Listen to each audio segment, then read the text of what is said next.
Welcome to selfdiscoverymedia.com, where we discover the communities that are making a difference in the lives of others. Our self-discovery is something we are all making on our life's journey. Here you will find the people that will be your guidance, that will be your inspiration, that will be there for you in support on your journey of life. Do enjoy. Our next show is... Good morning, good afternoon, and good evening, everybody. Welcome back to another edition of, addition of Central Expressions, though we could be talking about some addiction here, right in on selfdiscoverymedia.com. I'm your host, Sarah Troy, and my guest is Dr. Thomas Jordan. And the divorce rate, 50% or more in America, and I'm sure that's zigzagged quite a bit in the last year, but he says, learn to love. Guide to healing your disappointing love life. And who hasn't gone through some form of disappointment? He says people are blindly repeating love life disappointments often to the point of recognition about ever having a healthy love relationship. But there is a reason to be optimistic. And that's what we want, folks, is optimism. One of the things I say a great deal in life is that please do not close off your heart. I know it's been injured. I know sometimes it feels like it's being crushed, but it was just an experience, one to help you recognize love more deeply later, but also to learn to love yourself. So we're going to be talking about his book, Learn to Love, today. He has for 3 decades been a clinical psychologist and psychoanalyst and helped thousands of individuals and couples learn to love again. And with his group practice with his wife, Veronica, and experience... Victoria. Oh, sorry. I'm having one of those days, my dyslexic days here today. She's a psychotherapist and couple therapist, and they've also co-founded Love Life Learning Center. So it's becoming conscious of what we've learned unconsciously as a necessary step into control over our love lives. And I think one of the other things that we need to realize is that if we can plan for things to a certain point, that's great. But really, do we have control who we fall in love with? We don't, because the heart really makes that decision for us, doesn't it? And sometimes, is it a head heart? Is it a soul heart? And that's the question. Welcome to the show, love. Thank you for inviting me, Sarah. Thank you. Love. Oh, it's corny. It's beautiful. It is everything. And everybody's always chasing it instead of being it. And this is where we kind of go wrong, isn't it? I'm looking for someone to define me, to refine me, to complete me. And we've really got to find that love within ourselves for ourselves before we can find love of another, don't we? Yes, we do. In the book, I make the point initially at the beginning that this is not a book about love. This is a book about love relationships. And I differentiate those two precisely for the same reason as you're speaking. Love is a mysterious emotion, an emotion of union. It's unpredictable. We can't make it happen. It's uncontrollable. That's the fun part of it. Yes. You can be in love a number of times in life, not just once. So that part of it, it's just beyond our control. But love relationship, the type of relationship we set up when we fall in love, that's a little closer to home. If we form a relationship that's unhealthy, we can stifle love, destroy love. Yeah. If we form a relationship that's healthy, love can thrive and endure. So that's what I'm interested in, helping people form a relationship that preserves the love that they've discovered. Yes, and there's so many layers to it, isn't it? We have the euphoric moment, the chemistry, the I've lost my breath type feeling. But then you've got to look at, do you like the person? Can you be companions? Can you work together? Because if we looked at it in some ways also as a business practice, both partners, have to pull weight in that business for that business to thrive. But somehow people just rest on the laurels of love without realizing there are some things you need to do to sustain that love. Yes, I call it working on your love life. And the idea of working on your love life for some people is unusual. They're not used to it. They're not sure what you mean. We work on other aspects of our Yeah. lives, our physical life, our emotional life, our financial lives, but not our love lives. For some reason, we just expect. In fact, if you say to someone, um, "What have you learned about love relationships in your life?" I mean, they look at you like, this is a little bit of a weird question. I know how to handle love. I know how to handle it innately. Mm. And I don't believe that. Yeah. I think that what's happened is we've learned things about love relationships unconsciously, and that's the important word. And we can replicate what we've learned over and over again, healthy or unhealthy. So, working on your love life, I think, is becoming aware of what you've learned. Yes. And that's the beautiful part. That's the good news, because once you become aware of what you've learned, you can make change. And that's what I wrote the book for, is to invite people into the idea that there's a practical way that they can work on their love lives and improve them as a consequence. Don't bring your dysfunctional self to a relationship and expect it to thrive. Mm, right. I call the part that's particularly noxious the psychological love life. Mm-hmm. If your psychological love life, your baggage, Yes. what you bring to a relationship, um, if it's unhealthy, Mm-hmm. you're going to replicate unhealthy consequences in your love life. If your psychological love life is healthy, chances are you'll move in a healthier direction. So I really wanted people to know that I believe there's an aspect of our self, mind, that is geared toward the experiences we're going to have when we fall in love.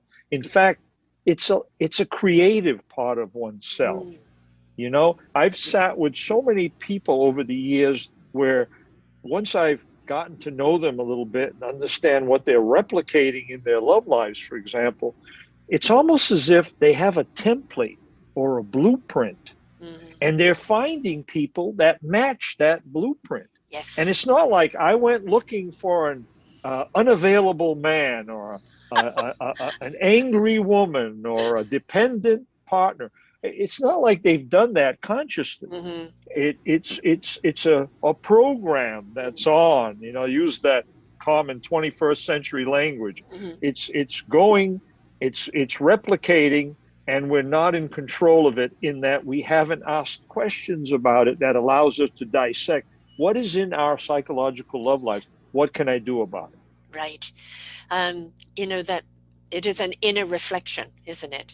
Uh-huh. We get somebody that's Absolutely. angry, we get somebody that's lost, we get somebody that's that, and for me, I was Miss Fix It. Uh-huh. Take the broken and help heal them. Because that's my You nature. and I have something in common. Shh, don't tell anybody. Right. Shh. Num, num, num. And consequently, it left me broken because they get healed Oh and they're boy. fine and they don't Uh-huh. need you Right, anymore, right, right? So, right. And uh, by the way, I've never met a person who actually fixed someone, by no, the way. no. You can, Miseries I've yes, encountered, but yeah. never You can actual fixes. enable people to fix themselves, Uh-huh. inspire, but you can't fix them yourself. Right. And it's going to cost you. I've said on many a show that I spent my life bending into a pretzel trying to be what everybody else wanted me to be. And the funny thing Mm, is they fell in love with me for who I was. mm, Spirited Sarah and all her wackiness, right? mm. And then the moment they had me, it was like a butterfly in a net. Now they wanted to pin me down and control me. Ah, But they loved me ah, for the free spirit. And when they take the free spirit away, I'm not that same person. And it's like, you're not the same person anymore. No, you killed uh-huh. the spirit that is the essence of me. And Absolutely. we kind of look at relationships as ownership. Like we are custodians of our children and we don't Uh-huh. belong to people. We share Right. ourselves with people. Right. Absolutely. Absolutely. I identify one of the relationship experiences that can be very troubling is the desire to control Mm-hmm. one's love relationship. Yeah. Unfortunately, when there's a measure of insecurity in oneself, it's very easy to fall into that pattern. Yeah. And of course, on the extreme of that are abuses that can occur in a love relationship when people are unable to control the way they'd like to. Control is something I agree with you 100%. It stifles the spirit, it Yes. stifles love, Yeah. and it's very important. I mean, the opposite of control, I think, is simply freedom. To Yeah. bring freedom into a love relationship permits people to be who they are under the umbrella of the relationship. And that's a beautiful thing Yes. because the intimacy that's possible shoots up to the ceiling You're because right. now you're seeing the individual that you marry, that you love, that you're with in his or her essence. Yes. And that's a Yes. beautiful thing. You should preserve that. That's what you fell in love with. Why are you trying to Right, change it? Why are exactly, you trying to control exactly. it? Because, what you should be doing is celebrating them, Uh-huh. allowing them, supporting them, because the more they grow in that essence, the more it's going to exude onto you. Yes, And, absolutely. I always say Absolutely. in a relationship, there's a wonderful picture that I share a great deal, and it's man and woman face, but in the center, profiles, but in the center is one face. And I say, when you're getting into a relationship, come together, but don't lose you. Uh-huh. I like that. Because we do, Uh-huh. we just immerse ourselves into, everything they want from us. And somewhere along the line, it's like, who am I anymore? I don't Yes, know who I yes, am. And yes. it's like they look at you and they don't know who you are anymore. And you wonder what's gone wrong. The thing is, Yes. you're attracted to each other because of that essence of who you are. And Hmm. so we need to nurture that, value that, respect that, don't we? Because Right. that's the only way it's going to be able to continue to grow like a beautiful orb of love. Right. Unfortunately, some people go a step further. Instead of losing themselves, they give themselves away. Yeah. And that's a pattern that can prove to be quite misery creating Oh, in yes. one's love life. I can vouch Um, for that. and that's something that after a few disappointments, it's very important to enter into that self reflective position you mentioned earlier, where you sit back and say, okay, something's in me that's replicating over and over again. And I get triggered. I get so far into a relationship and suddenly I'm giving myself up. I'm Yes. sacrificing who I am. Yes. Back to the point you make about the essence as well. I find that in couple and family, a couple and marital therapy, oftentimes you reach a point where you want the couple to remember Mm. what made the two of you fall in love. And I think it's a wonderful question to ask because sometimes couples get away from that Oh, yeah. completely. They forget. It goes into the unconscious. They don't know what you're talking about. There's a moment of pause, like, boy, I haven't thought of that for a few thousand years. Yes. Like, so like dwelling on it, and especially when your partner's in the room, it's like when you're looking at your partner, like, okay, what do you remember? Well, this is what I remember. And you can piece together when it works the right way a sense, a feeling that was there. And Yeah. that's important. People can reconstruct their love life if they can go there without defensiveness. Be open to Right. it. That's the big word, defensiveness, isn't it? Is because, you feel like you're under attack.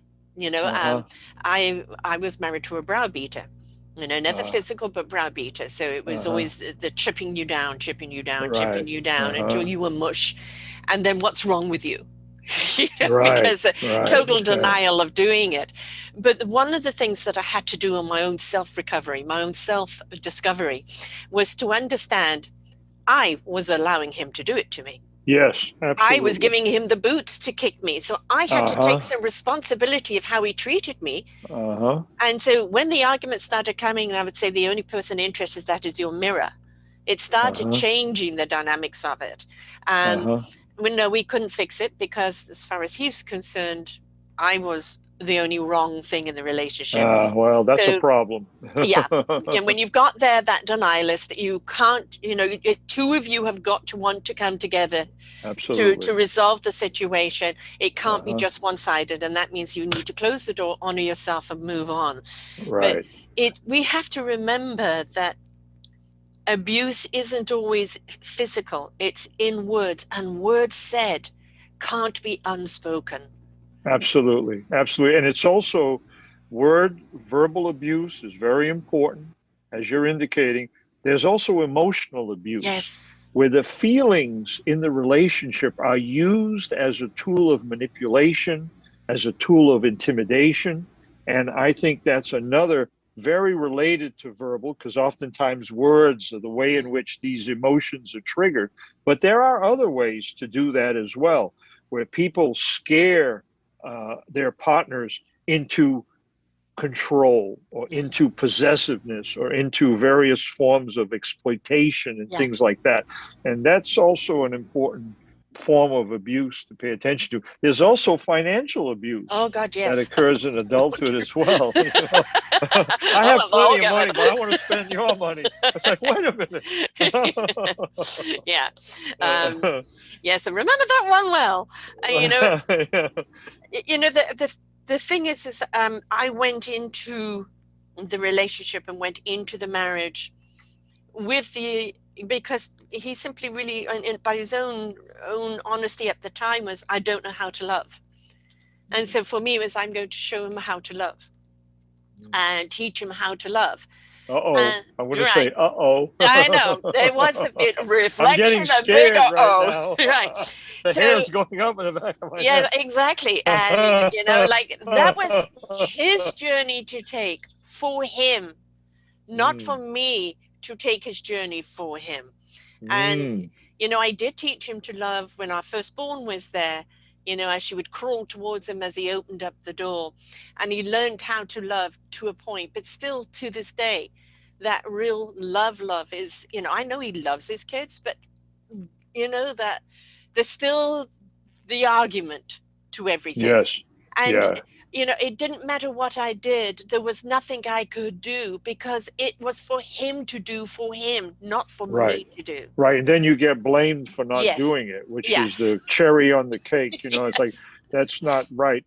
And also when people say, I need to learn how to love, as a therapist, I think there's plenty of history behind that statement. Yes. That usually indicates to me that there's some experiences that the individual has had where love was absent or proved hurtful. Yes. So it's the kind of thing that, as you're indicating, it's really a journey inward. Yes, it to is. answer that question. Yeah. But oftentimes people will try to take a shortcut. I'm going to marry someone who's a caretaker and going to show me how to do it. And then I'll get mad at her when she doesn't. It's like, or doesn't do it the way I want it. Yes. Right, exactly.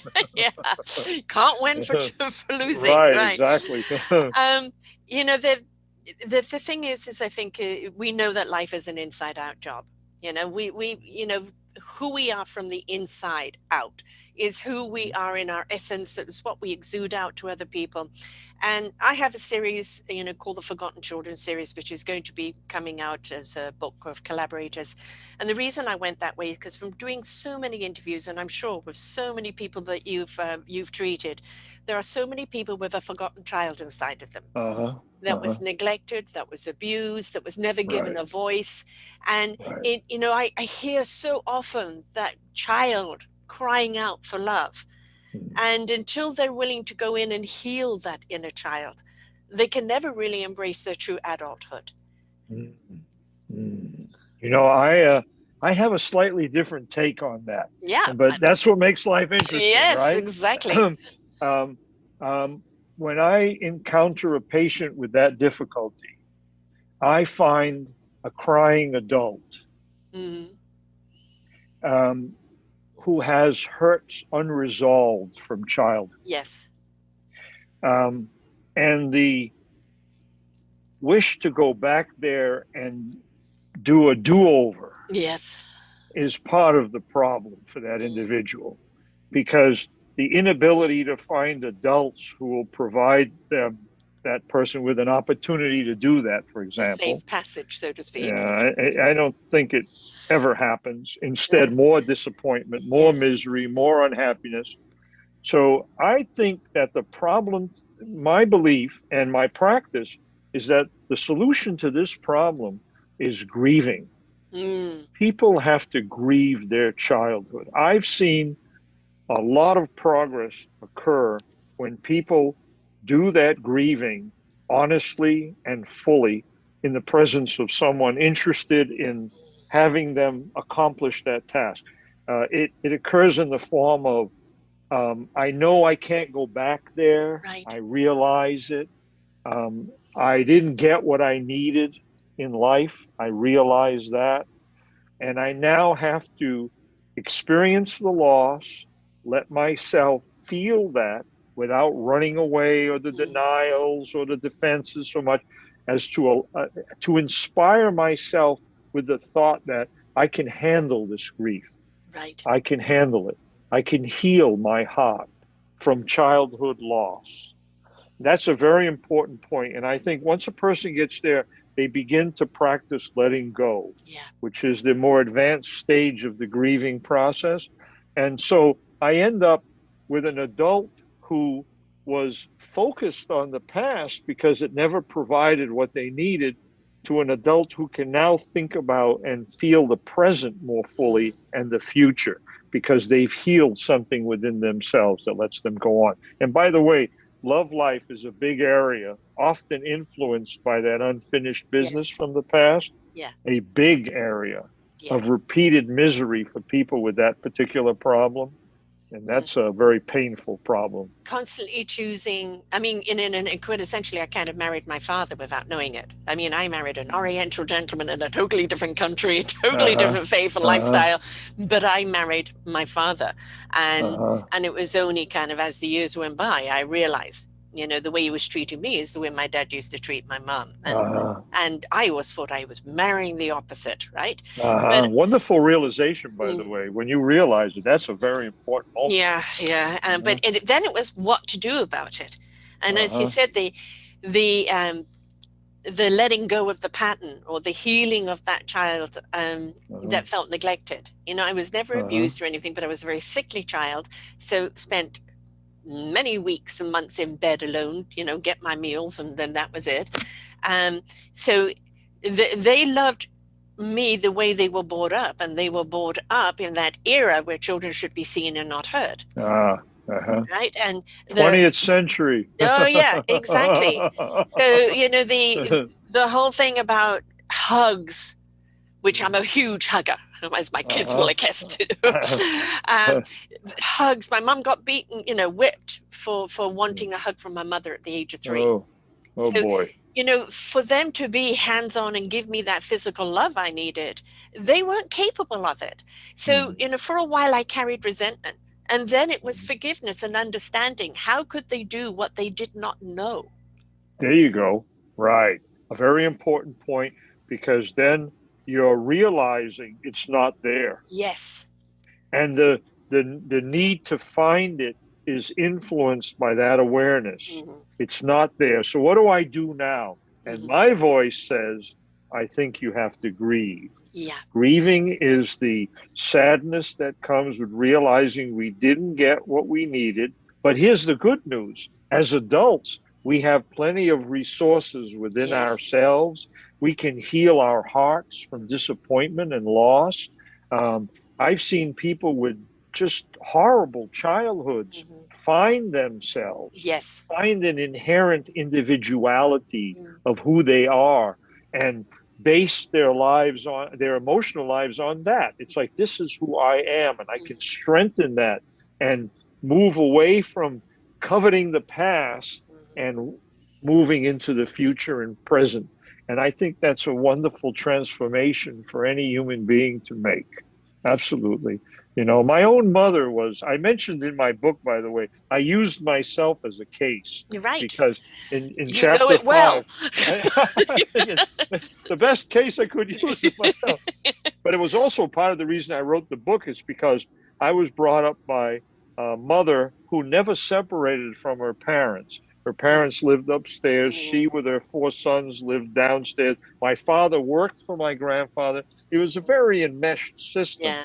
And my mother had a enduring unhappiness about the fact that she never liberated herself from Right. her parents to establish her own life.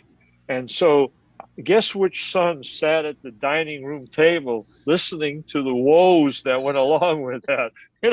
My mother even Maybe joked that's with what me. led you to the career Right, right, you're right. on. Well, I have a thought about my mother a year before she died. My mother was a woman of some unhappiness and stuck. She was stuck in her life. but she had a little dry sense of humor and an awareness as well, right? So she said to me about a year before she passed, she said, you know, I'm responsible for why you became a shrink. Yeah. Yes. And I, you know, I preserved her from the following statement that showed up in my brain. Yeah. And how about the thousands of dollars I spent with an analyst as a Yes. consequence? Yeah. Okay. Yes. I'll leave that The out full because of circle. your Yeah. age. But I incorporated a view of women as controlling and dependent, Yeah. needing a fixing, so to speak. Yes. Yes. Coming back to your Mm-hmm. observation about Mm-hmm. yourself. So I proceeded to find people who were dependent and controlling throughout my 20s and 30s until I reached the point where my own analyst said to me, you seem to be using your mother as the template to your love life, Right.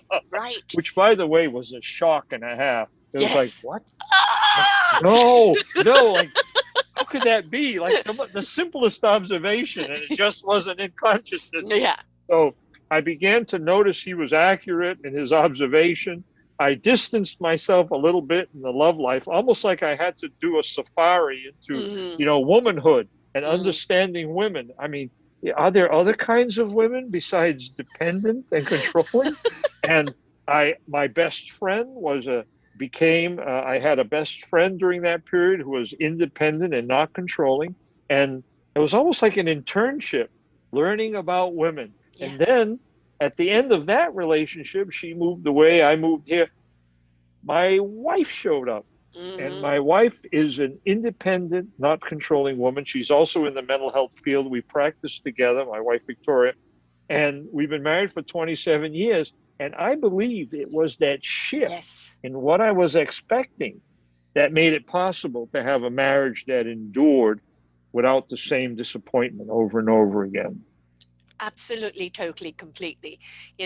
Most of the people I interview are people who have been willing to go through the process, Uh whatever the huh. process is, whether Uh it's huh. grieving, whether it's coming to understanding, whether it is discovering who they really are, what their Uh beautiful huh. instrument is, how to Uh share huh. it, and it's that strength, that courage, that ability, that Right. redirection Uh into huh. who and what they really are here to do is a wonderful liberating discovery that Yeah, they make. absolutely. And Right. but if there's always that little something, it's either a tap on the shoulder or a nudge or a cosmic 2x4 that's going Yeah. to say you Right. need to change direction, right? Right. And Two you by will. four for the thicker skulls among Yeah. us. I'm guilty. I'm guilty. um, because I'm always like so kind of well, maybe tomorrow will be different, until Uh-huh. it gets to a point Right. where the door closes and I can't reopen it. Once that door is Uh-huh. closed, that's it. But I look at what some of these women or men have gone through, and it's like I wouldn't blame them if they had checked out because of the horrificness that they've been through. But they believed there was something more. They just didn't know what it was, but they were Right. willing to go on a journey to discover what it Yes. was. Right. And Yeah. we can't escape life, any form of life, and most certainly the life of love, self-love and loving another without going through a healing process of some kind. Absolutely. Absolutely. Unfortunately, there are a lot of people who are resigned Mm, to the idea that they're not going to have love in their lives. yeah. And I discovered this significant population. I sort of, I had it is there's multiple disappointments, people that are trying to find love. And then unfortunately, that can lead a lot of people to the point where they give up on love. Yeah. It's too hurtful, too Yeah. hard to find, too troubling. And I discovered this population as a consequence of my website, the lovelifelearningcenter.com. I wrote I have a series of articles there, realistic articles about how to find and sustain a healthy love relationship. So I wrote an article one evening, how to live without love in your life. And boy, did I get commentary on that. I And bet. many people wrote, and I read and responded, and I learned a lot about Yeah. that subpopulation. And I believe that that's also a group that would benefit from understanding Yeah. what they've brought to the party, so to speak, what Yes. the baggage is that they're now resigned to, not that they feel they won't be able to change.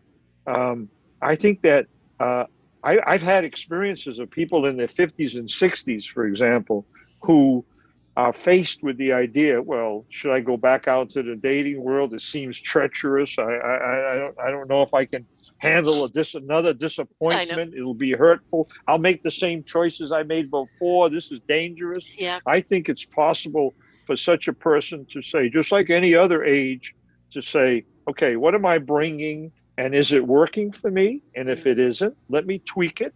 Let me change it. Let me become aware of what's in my psychological love life. And that's a wonderful thing to see as well, Yeah. you know. Yeah. I mean, you're describing me there. I mean, I call myself on the fence. Yes, I would love to have someone in my life, but I don't want full time and I don't want to be ironing any shirts. You know, Mhm. um, I have got to a point in my life where I'm very happy with me and Uh-huh. spending time with me.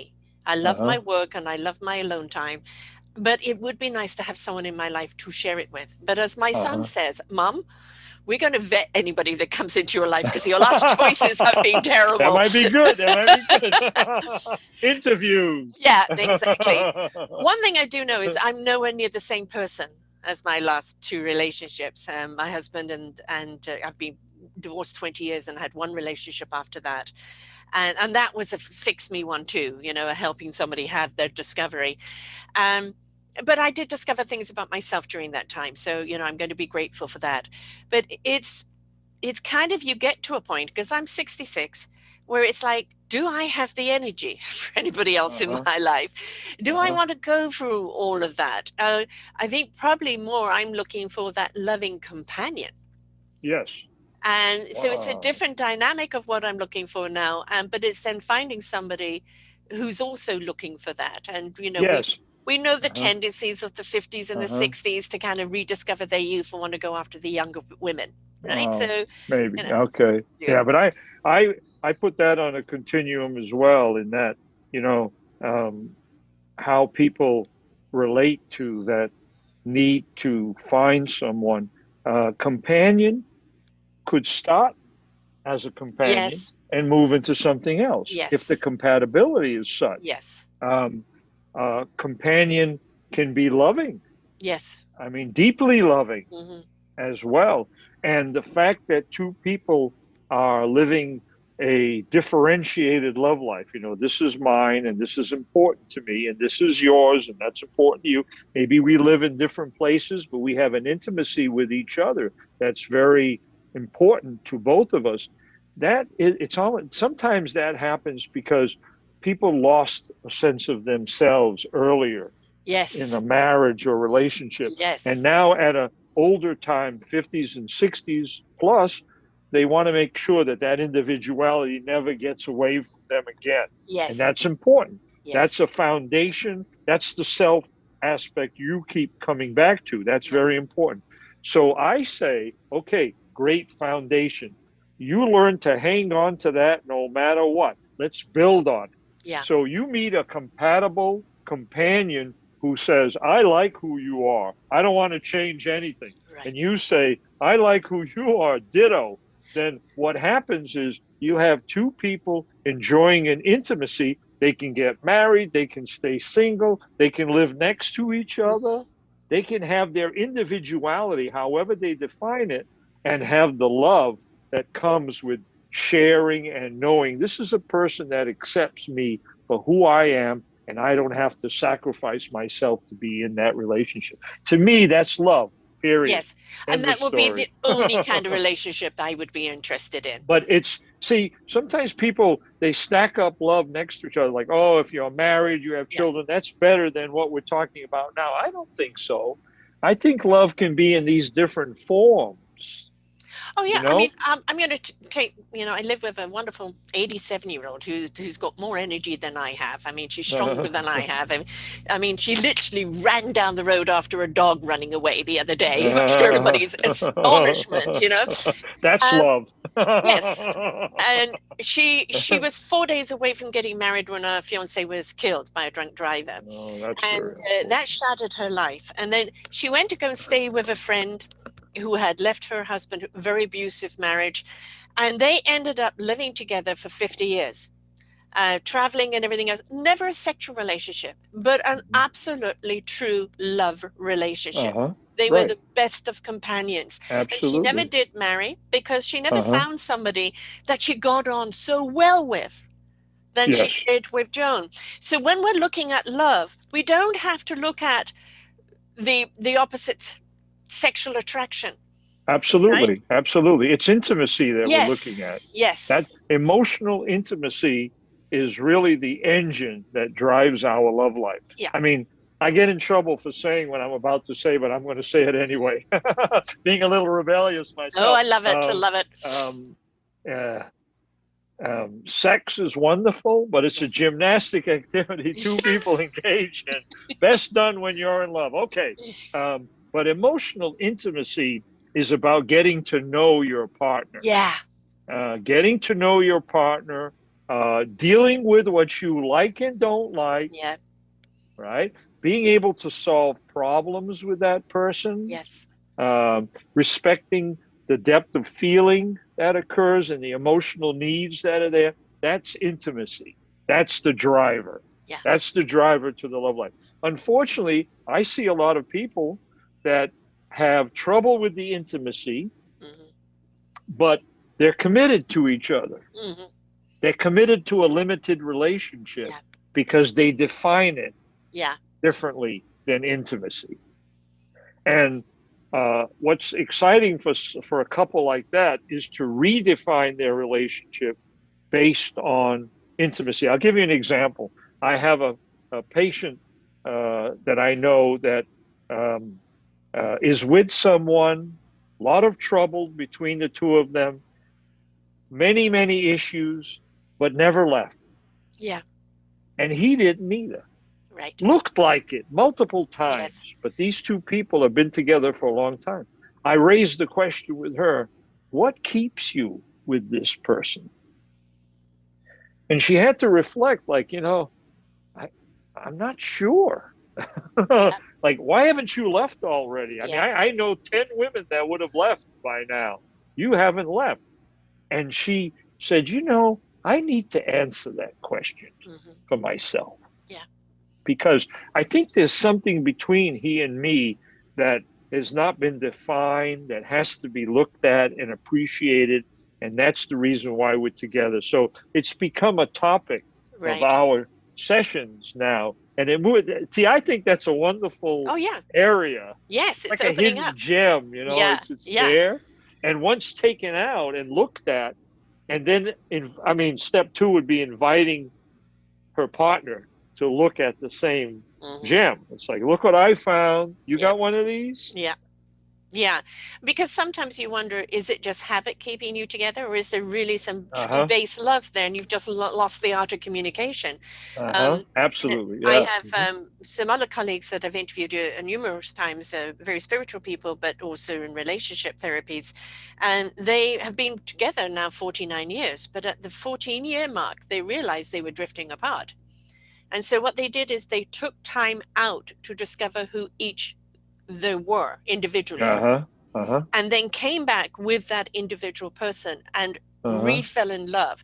And when I'm interviewing them on relationships, there they are, kind of snuggled up together, huh. which is wonderful to see. I Uh huh. would love to have that kind of love where you're still not afraid to hold hands and hug each other and love each other, which is not sex. I think, let's look at the word sex. A lot of people think a relationship, especially younger people, that good sex in a relationship must mean you're in love. Mm. Right now, we look at um, COVID for a year of people being housebound. And we've seen some relationships get deeper and thrive because they've been forced to have time together and really get to know each other on a different level than they normally would. And we've got to see other couples that Key go, who the phrase: know heck each are you? other. Know Yeah, each other. yeah. And others have looked at each other, who the heck are you? I Yeah. need to get Right. out of Right. here, So it's been a really good year of reflection. Mm. Right. And I think that's what we all need in our lives, is that there are so many people that have angry sex because Yes. they love the adrenaline of it, but then is that love? Right. It's Right. can you be in love with each other without that intimacy? Absolutely. Without the emotional Without intimacy, that's sexual what you're. intimacy, without sexual Without the intimacy. sexual intimacy. Yes. See, again, my belief is that sex is an activity that two people wish to practice, that opens up the desires of the Mm. flesh, okay, and so on. But without the emotional Yes. intimacy, it loses something. Yes. And It's it's just a possible sex. to have empty sex, Yes. which is sex without an emotional Mm. attachment. Then it's a very limited experience. Um, so, if you're in love with someone and you're practicing some form of sex with that partner, that's the best and most ideal Yeah. situation. But I think a close second is to have an emotional Yeah. intimacy with someone, and it's non sexual Yes. because for whatever reason you don't need it to be sexual or Yeah. don't want it to be sexual. That's also love. Yeah. That's also emotional intimacy. And it's important to differentiate that. I was thinking when you mentioned the pandemic, I was thinking there's a silver lining to the pandemic, perhaps. Yeah. Maybe we'll all have deeper, intimate relationships as a consequence. Well, I mean, I don't know. I think it was a forcing of a relationship with self and a realization of what have I brought to the table, and did I bring in the Yeah. right ingredient? Uh-huh. So Right. Right. I think it's always really, really good for people to pause and reflect Yes. and review themselves. I put this show under sensual expressions for a reason, and what we're asking people to be is using all of their senses in a relationship. Uh-huh. Uh-huh. People look at sensuality and immediately think sexuality. But if in order to have a good sexual life, you need to be tuned into the sensuals. Well, that's the same. We're talking about the emotion, the Uh-huh. individuality, the being attunement to how each other feel, to be Right. nurturing, to be caring. And then when you do come together in sexual acts, it is of a harmony and a connection that is Right. deeper than just a physical attraction. Absolutely. And So, communication is a yeah, big part of it as yeah, well. yes. Whether you can communicate verbally, you can communicate physically, Mhm. but the purpose is you're sending tenderness, you're Yeah, sending love to yes, your partner in these various forms of communication. And that's a big thing, I believe. In yeah, fact, I would say communication is the most important feature of a love relationship to preserve and keep healthy. Because once communication breaks down, it then tends to yes, deteriorate the yes. love that's in a relationship. And The it's disconnection. necessary to mend that. I'm sorry? Yeah, the Yeah, disconnection starts the happening. disconnection. Mm. And that's deadly Yes. to love, which is fundamentally an emotion of union. Hmm. You're coming together with someone. But it's interesting the paradox between, and this is a paradox I've spent lots of time thinking about. It's union, but the individualities have Yes, to be there as well. So it's absolutely. like, It's two wholes coming together, right? right? Imagine that. Like, And it's oh, only going to be as strong as the strength of each of the whole there. So yeah, absolutely. it's yeah. I think one of the really important things is to understand in communication too that it's not always language.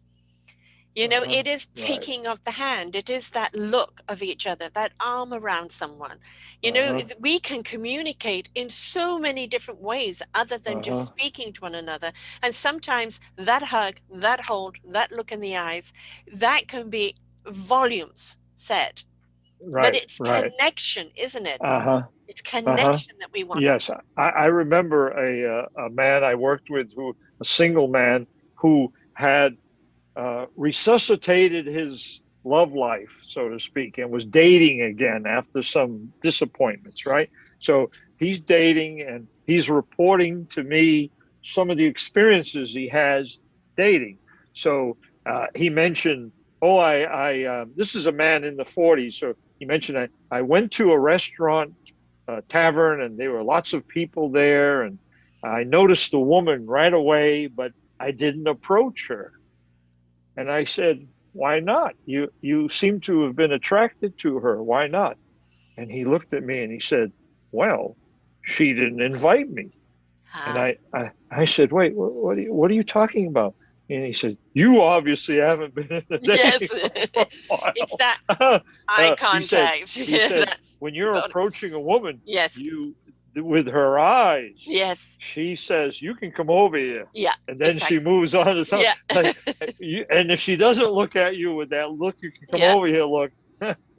Don't go over there. Exactly, exactly. And that is very true. You could look at someone and immediately, Right. ooh, It could be you just for know, a second or two. just It's a just for a second, second or but two. It's a glance. It's a there's a glance, moment there, right? Right, right, And that right, moment right. is an indication of maybe there's something more to this. Yes, Um, right, right. One of the sad thing with the younger generation, which I think is beginning to change again, is that sex is sex. Don't get hung up. Don't date anybody. Don't even know their name. And I think they're Hookups, missing out. Oh, hookups, hookups. hookups. Yeah, It yeah, yeah, is it right. is not only demeaning Uh-huh. to you yourself, but it's also degrading and demeaning to you, and you're going to get nothing out of it.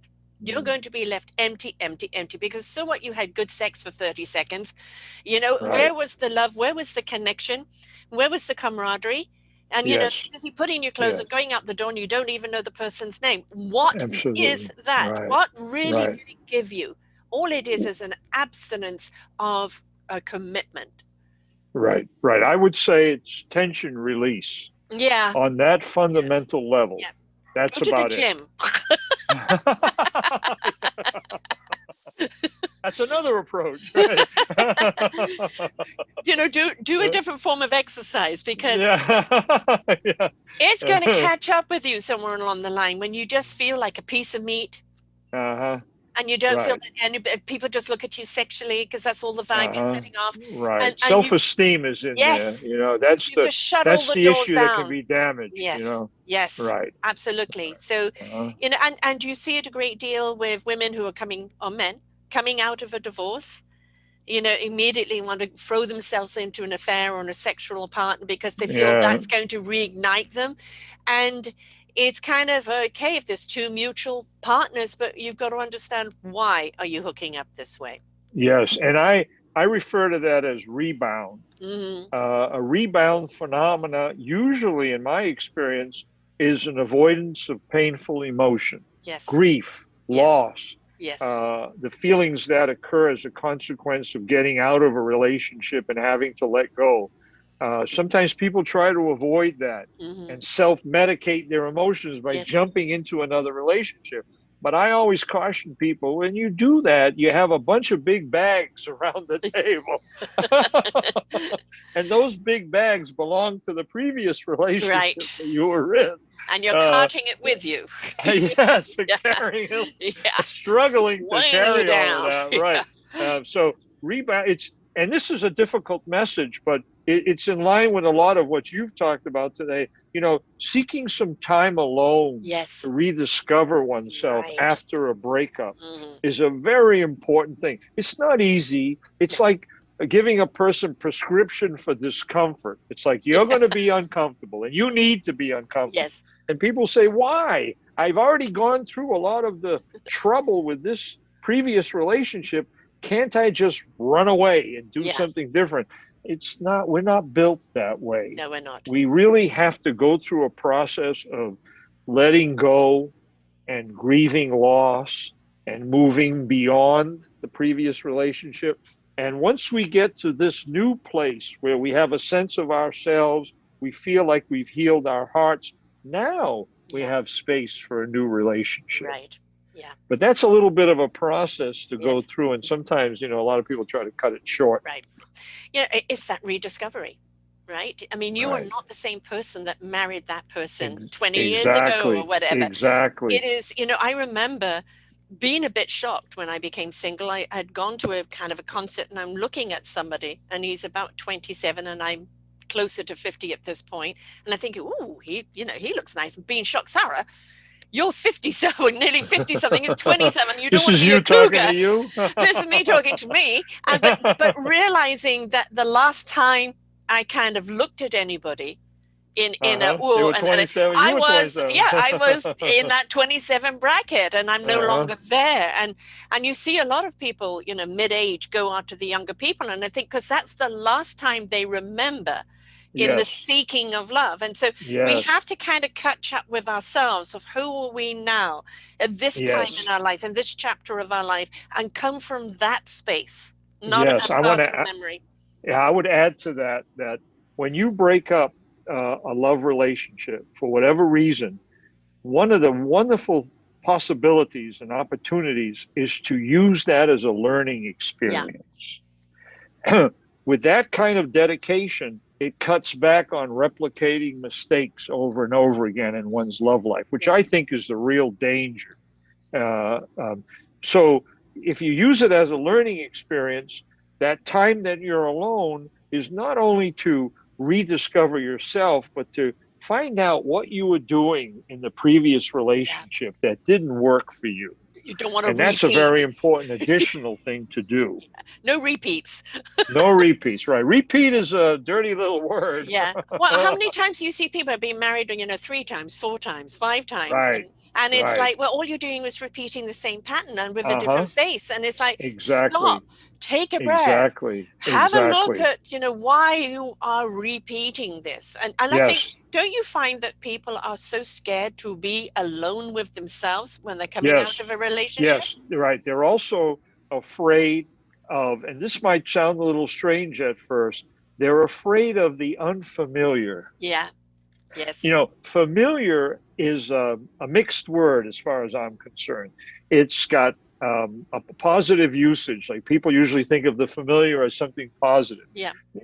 I've been kind of critical of that Yeah. word because the root of the word is family.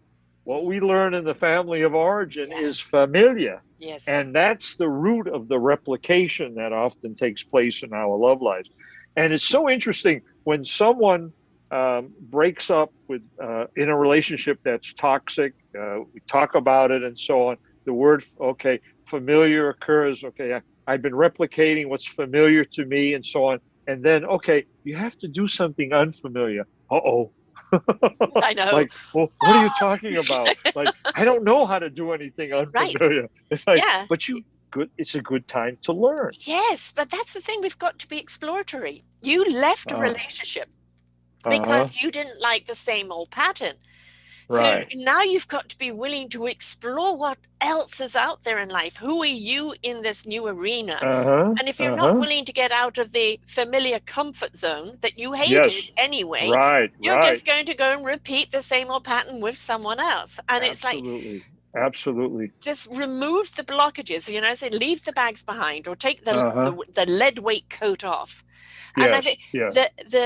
the thing which I think is the scariest thing for people, but also is the greatest gift to yourself and to a partner, is your vulnerability. Mm. Great word. Vulnerability and love are best of friends. Yes. They hang around Trust. together. Yes. Yes. And trust is there too. Yes. Trust, vulnerability, Yeah. and love are a threesome. Yeah. They're very delicate words Mm-hmm. too. They're difficult in themselves. Yeah. Um, Vulnerability is required. Some people find the word vulnerability difficult to digest. It's like, oh, Yes. what are you telling me? That's an old military word, like my flank is unprotected or something. Yeah. It's like, okay, let Or, me offer some. vulnerability is mixed with victimization. Yes, yes, Yes. that's the way it Mm. rings to their mind. Let me offer an alternative. I say, think of it as, let's translate vulnerability into openness. Yes. Yes. To be in love, to have love flourish, you have to be open, receptive to love. Yes. Love can knock on the door and you don't open it, You're right. you know? You didn't make the eye contact. Yeah, like, right, too afraid something bad's going to happen here. Yeah. But I think the openness is a willingness to allow oneself to take another risk because you can't have 100% guarantee. You No. can do all the healing things Yes. we're talking about, but there's going to be a measure of risk. But the good news is, in all these things, the self-discovery, the transformation, the grieving, the letting go, you also get to the point where you realize I can heal myself if I Yes. get a hurt. Yes. If I choose wrongly, I have to once again rethink what I've been doing and so on. I can heal my heart. Yeah. And I find that the wonderful thing about being aware that we can heal our hearts is it provides the confidence necessary to try love again. Right. Because if you Yes. don't think you can heal your heart, you're going to be a little bit reserved Yeah. about falling in love again. Right. I'm a very spiritual being. I have always been. That's what I came here to do. And I believe, the gut instinct, I don't know why I know it, but I do. I believe that is kind of the divine consciousness that then speaks to the heart. It Uh-huh. ignites the spirit into action, and the mind will know what it needs to know when it needs to know it. But the the instincts, the intuition, the spirit, the divine, whatever you want to call it, cannot speak through a closed heart. And that's Mm. where there is the disconnect to the mind. And the mind just goes around in logics or in fear and all patterning because it's not inviting the intellect of the heart, soul, and spirit into the equation. Yes. Uh-huh. And so, Yes. however our hearts have been broken, and yes, hug your heart, love your heart, you can protect your Mhm. heart, but open it up. And, I've had people say to me, but how do I love again? And I say, start small. Look at the children running in the playground. Look at the dogs running, chasing a ball. Look at nature and the birds and the trees and everything else. Learn to love life, Uh-huh. Good right? advice. And if once you Wonderful. immerse yourself into that and you start feeling that feeling, and you Hmm. go, okay, this feeling is good. I want to open it up a bit more. And more and more and Uh-huh. more. We're not asking you to jump straight into love. Uh-huh. We're Right. asking you to learn to embrace love that is all around you, that is within you, that is already nurturing you. But, with a closed heart, you can't feel it. So if you Yes. open Yes. it up, that healing starts. Yes. And I would add to that, my contribution to that formula is that if a person has had several disappointments, they're at a point where they're wondering, can I go forward? Yeah. Being aware of what the psychological love life has been and can be within oneself, Yes. uh, that will inspire confidence as well. Yeah. I think that a consciousness of one's love life, experiences, and how personal learning about love relationships has shifted those experiences, made them unhealthy. When you've been working on your love life, in other words, that is inspiring. That can be inspiring. It can increase the probability of success, Yes. and people can have a better sense of what they're looking for and Right. what they need. And Yes. that always makes it easier because now you have a stronger discriminating sense of yourself, Hmm. who who you need and who you don't need. And I Right. find that that's wonderful self-knowledge to have, and it bears fruit. And it's okay to say no. Absolutely. Thank you. I'm Right. flattered, but no. That's right. And it's okay to see beyond the presentation Yes. because sometimes people present something, but that's not who they are. Right. And if you're sensitive to what you're looking for, you get a peek. Hmm. Uh-oh, I'm seeing something. I'll give you an example of that. It's a little bit of a dramatic one. A woman said to me, um, I started dating a man, and I discovered that he's one of those controlling guys like I have to stay away from. Right. I asked, what happened? She says, well, we went out to a restaurant for dinner, and he looked good, well dressed. He was bringing me to a great restaurant, nice conversation, and I was like hoping for the best. I found myself quite attracted. I said, okay, what happened? What happened after that? And she said, well, I interrupted him in Mm. the middle of the conversation to announce I have to go to the ladies' room. He asked me to wait Mm. until he finished his point that he was making. And I guess my jaw dropped or my eyebrows went up to here. Like, oh, ding, ding, ding, ding, ding. Yes. Bad sign. Uh, Little you red just don't, flag. yeah, you don't And do that. pay Big attention flag. to them. Pay Yeah, attention to that's them. right. That's And the right. thing is like, it's don't make excuses, please. Don't make excuses. And, if you really do like this person and they're stuck in an old pattern, you can, if you're feeling bravado enough, to say to them, excuse me, but if I need to go to the ladies' room, I am going, whether you have finished or not, and wait and see what the reaction is there. Because he could be in an old pattern that he hasn't yet come out and not been aware of because nobody's told him before. Okay. All right. Very hopeful. Always giving people the benefit of the doubt. Let's do the percentages. I do believe we can all change, but I do believe that you've got the narcissistic person, rather like an alcoholic or an addict or a control addict or a money addict or a sex addict or the narcissist, until they recognize what they are or what their issue is, they're not going to do anything about it. Right. So if we see that kind of person and you see the side of them, which is what I always used to do, is see really who they could be and what I saw inside of them, but their exterior was living in that other veil. Oh boy, that's a rough one. I couldn't break through that veil. That veil was always the strength, because they weren't willing to do anything about that. Exactly. And so you can't help people who are unwilling to help themselves. Absolutely. And I find that the love life context is not a great place for them to put down the defenses and deal with the vulnerability involved in making change. Yes. That'll happen in a therapist's office, a counseling office, after they've realized, boy, I've had a string of disappointments. There might be something in my personality that's getting in the way of finding a healthy love life. And that therein lies the opportunity. But over the dating table, over the restaurant table, that fellow, when it gets pointed out to him that she's going to the restroom regardless, I don't expect a good response. Sorry. Walk out and leave it with the bill. Yes. Right. Oh boy. Yeah, that's happened.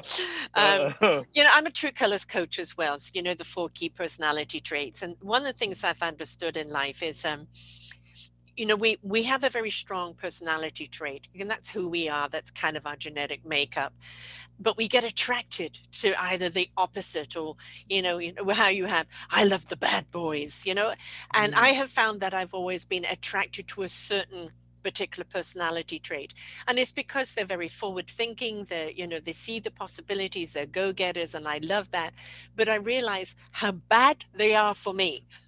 And that's something is that I may be attracted to them, but I've also got to remember that overindulging in anything can be bad for you. Exactly. So good principle. So it's like, I'm on a diet of that particular personality trait. Right. I'm great to have a chat and inspiration with you, but going any further, I know that's not going to be good for me. My Zoom brings this up every time. So here we are back at the beach with the palm trees. Oh my God, the beach showed up. That's interesting. The beach showed up, softness. And I think that's actually a point, because it always seems to come up at an apropos moment. But, sometimes we just get so befuddled and so caught up, and why can't anybody love me and all of that type of thing. Go and find a place that's your serenity. It could be the beach, could be putting your feet in the water, sitting on the sand with the breeze. You need to go and find your place that's your center, because you can never work anything out in a turmoil. Absolutely. And my advice would be, as well as that, would be to find other people that have common interests. Yes. I kind of like that. You can meet people in a bar room, you can meet people in a nightclub, you can meet people in a mixer, but it's not the same as meeting people who enjoy classical music, or enjoy some other activity where their defenses are down a little bit. They're not interested in meeting anybody. I'm just here because I like Beethoven. Yes. You like Beethoven too? And let me get to know you. And it's not putting on the persona, the dating persona. It's really following your interests. And I happen to think that's a great way to meet people in that more realistic sense. I 100% agree with you there. I'm not a pack person. So I'm very much, I love traveling on my own and even take myself out for dinner on my own. And, people preserve, I don't need to be with other people to entertain myself, but I always love meeting other people. I love the chance meetings. I love, the somebody at the next table and the conversation and just, Yeah. allowing those energies to mesh. And I think that's the thing. Don't be afraid to date yourself. Mm. Mm. Interesting phrase. Uh-huh. Be with yourself. Well, my take on that is related. I'm a big believer in the relationship we have with ourselves. Mm-hmm. I think it's a relationship that's oftentimes overlooked. Absolutely. It's in the language. I was beside myself yesterday. Yes. Like, what does that mean? Like, in my book, I talk about once you become aware of what this psychological love life has in it, and you have to change something, there's a challenging oneself aspect to the progression of the method. Once you're aware, you can challenge yourself, challenge what you've learned. When you see it once again reenacting or beginning to move you towards the familiar places as opposed to something better. I think that that is an aspect of the relationship we have with ourselves. In the process of making change, it's very common for a person to have what I like to think of as a therapeutic conflict between the part of them that's used to doing something the same old way Yeah. and the other part of them that's become aware that that's not good enough anymore and Right. it's not healthy. Not But right working. at that moment, there's going to be a bit of a opposition going on within one's own mind, within one's own heart. And now it's important to strengthen the part of ourselves that know what's better for us. Yeah. And that's a process. But I think of that as a relationship with oneself. It's almost like an internal supervisor Mm-hmm. that says, you're going to come with me. Yes. Like, we're not going to do this. Come on. Right. Yeah. Like bringing yourself along because you know that the familiar is once again trying to Yes. re-engage, you know? Yeah. The thing is, I'm a big person on it. Take ownership of your own life. Take responsibility of your own choices, but you don't have to do it alone. Now, we don't go to people like yourself to hand ourselves over and say, fix me, and then, Right, re-inject right. the hard drive. No, it doesn't work that way. I We've can't got, do it. no, exactly. That's my We have to response. be willing to participate in Right. our own lives, in our own healing, but that doesn't mean we have to do it alone. We take the ownership. We're walking this path alone, but along the way, there are people like you and your wife that are there Uh-huh. to help people through that particular phase or that particular transition. Yes, And yes. that's when the teacher shows up when the pupil is ready. Right. Right. So all those Absolutely. that are listening to Yeah, the show right now are ready to listen to you and what you and your wife are right, doing in your program, because right. that's what they need right now. Uh-huh. Right. And it's like, Right, but you've got to right. show it. You've got to bring yourself to the party. Otherwise, you can't entertain them. Absolutely, absolutely. And I was hoping that the book would stimulate people to think about their love lives as something they could work on and then seek out different Yeah. ways of getting the support necessary to do it. I'm assuming that a percentage of people could use the book as a guidebook, and I Yeah. constructed it in that way. But if you need support, you need a counselor or Yeah. therapist to be there to walk the journey with you. That's an acceptable and understandable thing to do. Yes. Um, yeah, And yet no stigma. no stick. Oh, I'm seeing a psychiatrist, I'm seeing a shrink, I'm seeing this. Oh, I can't do it on my own. No, they're there for a reason. That was their gift in Yeah, life. That was their I've path, thought a their lot about instrument. yeah, I thought a lot about why the love life was left for last. Mm, We work in so many other areas of our yeah. lives, our physical life, fitness, emotional lives, financial lives. And I came to the understanding that I think the reason it was left for last is because the family is involved in Mm, the teaching yeah. of love life considerations, let me Yes. put it that way. Yeah. And for many, many years, I think we were very careful and gentle about tampering with the family of origin, Right. And I've heard people say to me, well, I learned that in my family. like, buzz off, Yes. doctor. Yes. They taught me how to love. You don't Yeah. have to talk about this. Let's move Right. on to something else. And I think that we're at a point now in our development where we can look at the family of origin as a wonderful classroom Yes. within which we learn a bunch of stuff. And at middle age, it's a wonderful time. And I think this tends to happen 30s, 40s, 50s, Hmm. and beyond, is we take a look at our life thus far and say, okay, this is what I learned in the family. I like this part. I'm going to keep it. This part doesn't Yeah. work for me. It didn't work for them. It's not going to work Yeah. for me. I need to revise this. That's called working on your love life. I look at my own three children. They're 32 to 38. The 38-year-old is not even in a relationship right now, does not intend to really marry or have children. She's a wanderer, a pure butterfly that everybody is drawn to because of her spirit. But, for her, she saw what her dad and I went through, and she doesn't want to repeat that. But she's also a free spirit. So it would take somebody Uh-huh. who really would nurture that free spirit. My Uh-huh. son has just broken up from a relationship, 5 years, where he thought now it was going to be children and this or that. And it didn't work. And so, I've said to him, it's time for him now just to take that time for Yes. himself. So when Uh-huh. that other person comes into his life, they're coming in, with the right meet vibration. My daughter, who's just had a baby, has a wonderful man who celebrates who she is and is incredibly supportive of who she is. And what I find in their relationship is the laughter. They play a lot of board games together. They know how to laugh together. Um, Mm-hmm.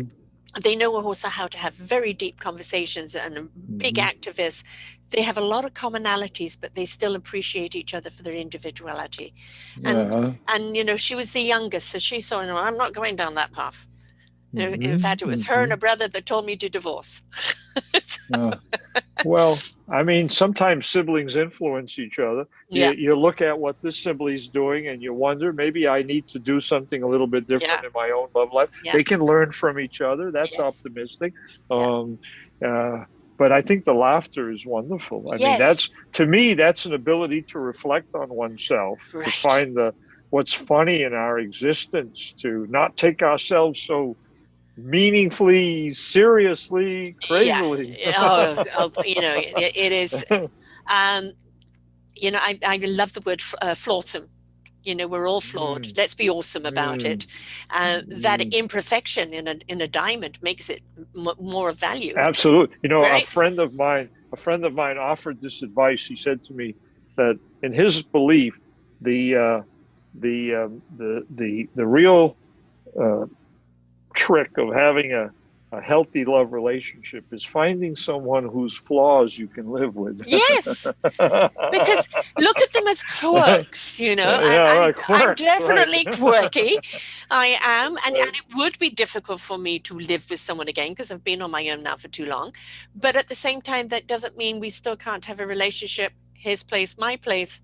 And Right. Yeah, that means you make it work in a different way. It doesn't mean you fall in love, get absolutely. married, and now you're going to be together. Um, it, I can't imagine if that's going to happen, but if it does, it does, because I found the right partner. But Right, you can exactly. have relationships on so many different Uh-huh. levels. But Absolutely. first, have one with Absolutely. yourself. Absolutely. So, have you got the book there that you can show people?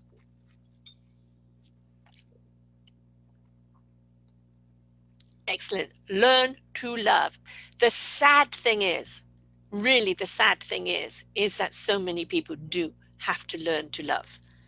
Yes, they have to learn to love and they have to unlearn what Yes. they've learned Yes. about love relationships in that process. Yeah. Yeah.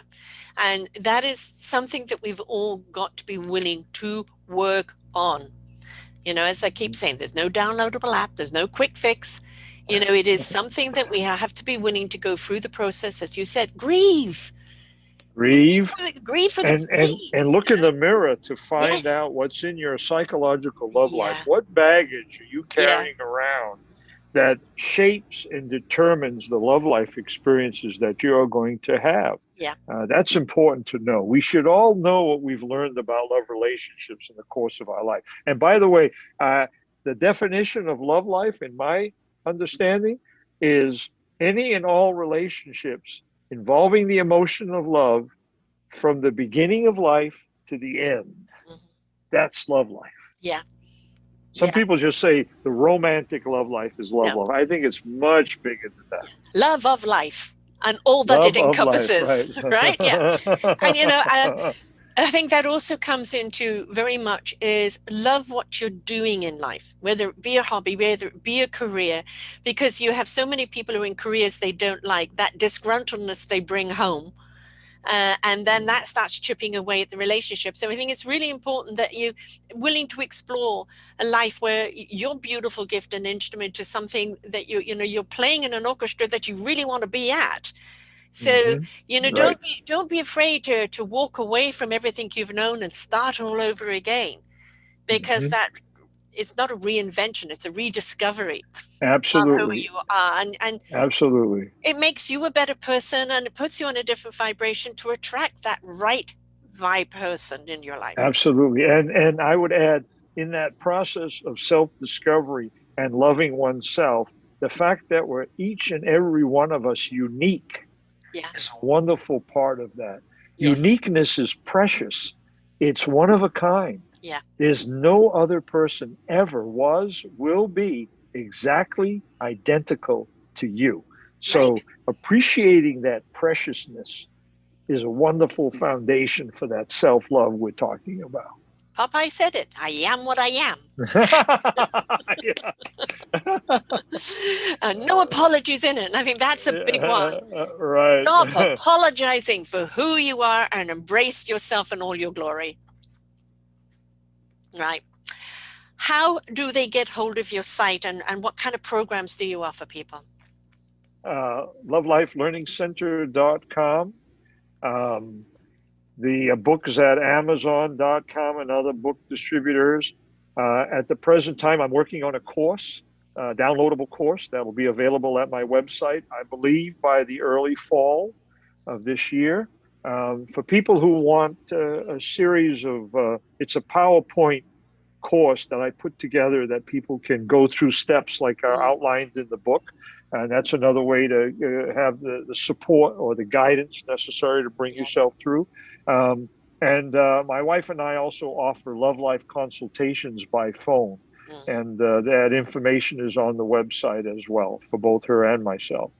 Right. Um, I will admit that as much as I love who I am, where I am, and what I'm doing today, I would love to have somebody in my life. But also, I will admit that I'm still tentative because of past relationships. mhm. And, because I'm so quirky, it takes a special kind of person, So, but I You are also, not in the minority. There I are know many quirky exactly. people in the world. Exactly. So hopefully there's another quirk out there. But it is, I've been hurt. I hurt myself by allowing myself to be hurt. The healing's been there, but that trust factor is still that question mark there. So, and I think that's something that we still have to work through, and we work through when somebody else comes back into our life. Don't look for the red flags. They will present themselves, be aware of them, but try and Yes. see somebody for who they are. And is there a mesh between you? Absolutely. And even though you're in, if I may, if you're, even though you're in that position, as you just identified very openly and transparently about yourself, I sense that one of your great qualities is your willingness to look in the mirror and to reflect on yourself. Yeah. And that I think is Like a it or big not. step forward, like it or not, like Yeah. it or not, right? Hey, come on. We don't always like it. No. No, no, no. But I think that's a big step forward because to have a sense of oneself and what we'd enjoy in a love relationship and what we need in a Mhm. love relationship and the self-discovery, which you've already made very significant progress in because Yes. you talk about it with understanding and such. I think that I'm predicting that your quirky other might show up one of these days soon. You know what I mean? Yay! We'll be wacky together. Another word is creative. Right, yes, yes. Creatively wacky, yeah. They say there's always somebody for somebody, right? You know, where there's Absolutely. always somebody out there for us, and on whatever level it is going to be at will be what it's at.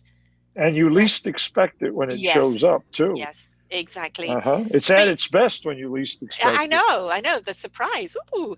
But I think the thing that this is important is please go through the process. I mean, I haven't come to this realization just, woke up one day. I had to go through my process. I had to have a good hard look at myself, the patterns that I had to break, the forgiveness I had to give of myself.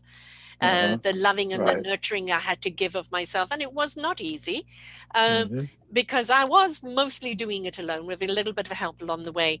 But that willingness to go through it and just say, I don't like where I'm at. I'm not in love with life or with myself or feel connected to love of life. So what am I going to do about it? And that means put one foot in front of the other and start taking that journey. I can guarantee you everybody that's gone through to the other side has said, I am so happy that I made this process. I love Absolutely. who I am today and what I stand Yes. for, and the people that are around me, and it was worth every bit of it. I put it, having just had a grandchild, put it to a rebirthing of oneself. Uh-huh. The being pregnant isn't always fun.